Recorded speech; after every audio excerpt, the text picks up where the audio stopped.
Hey there. Subscribe to my channel. And also press this bell icon. So you never miss any new updates. संत का त्याग और वैराग्य गृहस्थ भक्तों के लिए आशीर्वाद है। ब्रह्मचर्य सबसे बड़ा तप है, व्यभिचार सबसे बड़ा पाप है। देश भक्ति, गुरु भक्ति, गौ भक्ति, मातृ भक्ति, पितृ भक्ति, राष्ट्र भक्ति, ये मनुष्य जीवन का कर्तव्य है। परस्पर का प्रेम घर परिवार का सुख है। आपस का राग द्वेष घर का नरक है। समभोजनम संप्रीतिश्च समकथनम। चाणक्य कहते हैं, जिस घर के लोग कभी कभी एक साथ बैठकर भोजन खाते हैं, साथ साथ में बैठकर प्रेम की चर्चा करते हैं, आपस में पति पत्नी, पिता पुत्र, भाई बहन, सास बहू बैठ करके बातचीत करते हैं, वह घर स्वर्ग के समान होता है। कितने घरों में बहू सासू से बोलती ही नहीं, और कितनी बहुएं ऐसी हैं जो सासू को देखती भी नहीं। देखती हैं कि सासू सामने से आ रही तो मुंह दूसरी तरफ घुमा लेती। बहू नहीं है, वो एटम बम है। किसी रोज विस्फोट करेगी, वो बम फूटेगा।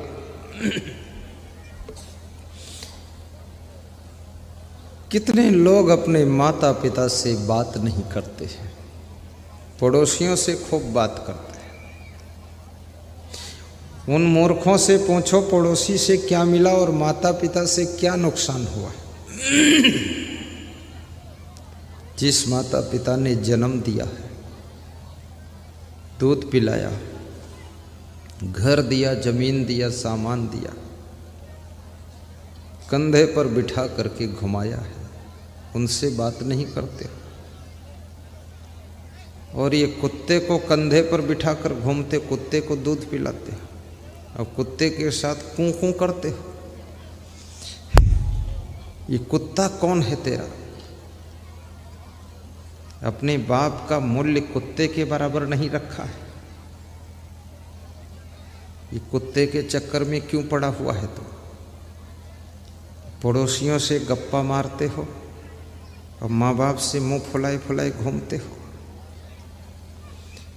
और कितने माँ बाप को भी देखा गया कि अपने बेटे बहू से नहीं बोलते।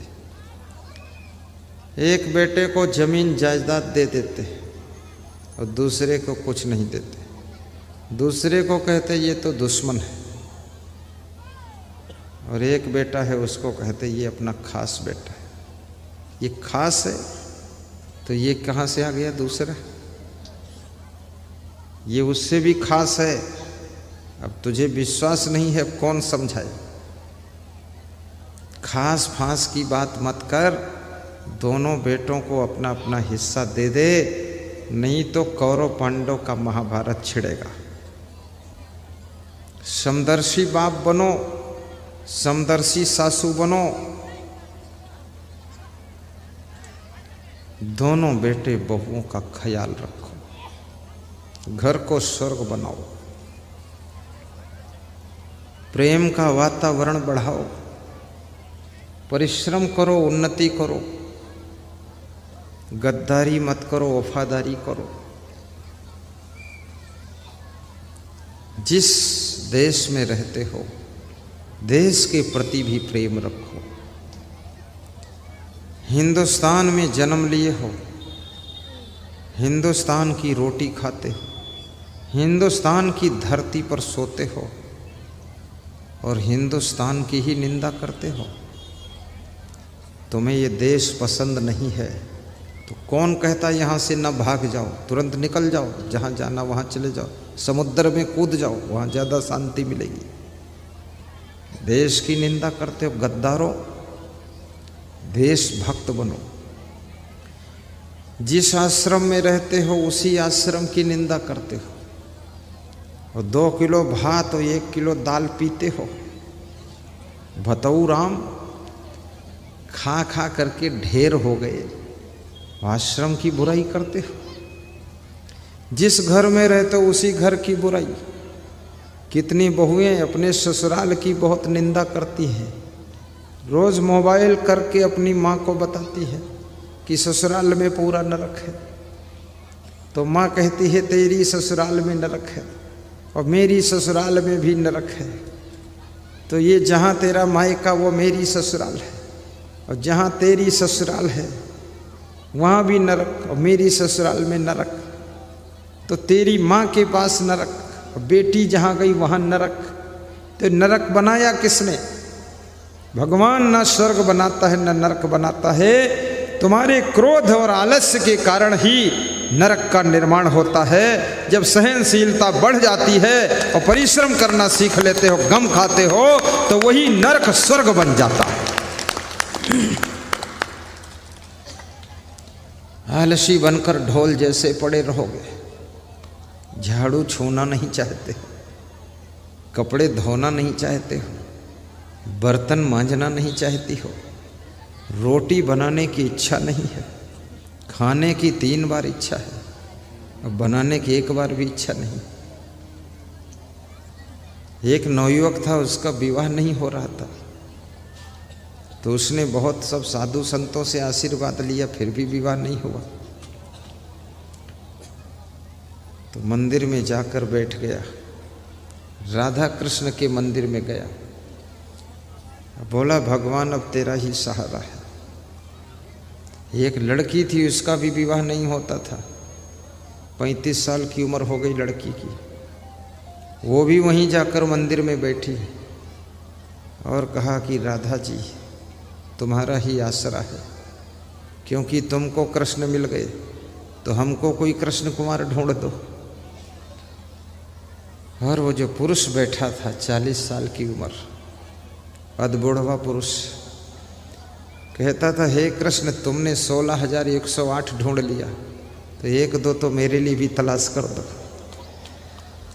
40 साल की उम्र में विवाह कर रहे हैं, और इस भारत देश में तो इतने बेशरम लोग हैं, 80-80 साल की उम्र में विवाह करते हैं।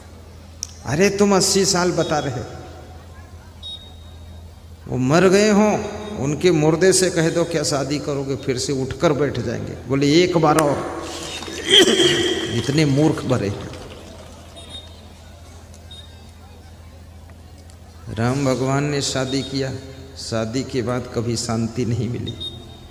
तुमको कहाँ शांति मिलने वाली है? शादी के बाद तो ऐसा चकाई की चकधुम मके के लावा तिकड़ी तिकड़म शुरू होता। सुख कहाँ है?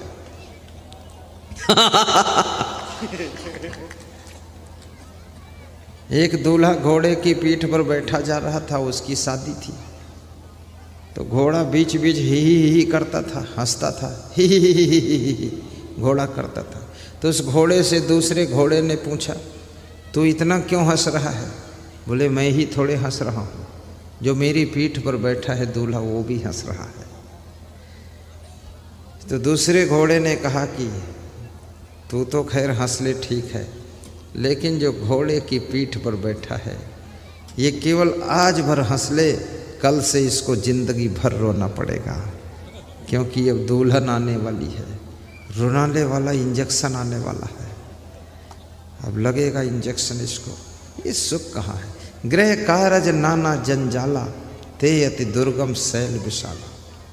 और गृहस्थी में अगर सुख चाहते हो, एक काम करना पड़ेगा, संयम नियम से रहना पड़ेगा, सत्संगी बनकर रहना पड़ेगा, शाकाहारी व्यसन मुक्त होना पड़ेगा, विवेक विचार से कार्य करना पड़ेगा, एक दूसरे की गम खाना सीख जाओगे तो गृहस्थी में थोड़ा सुकून रहेगा। आलस्य को छोड़ना पड़ेगा,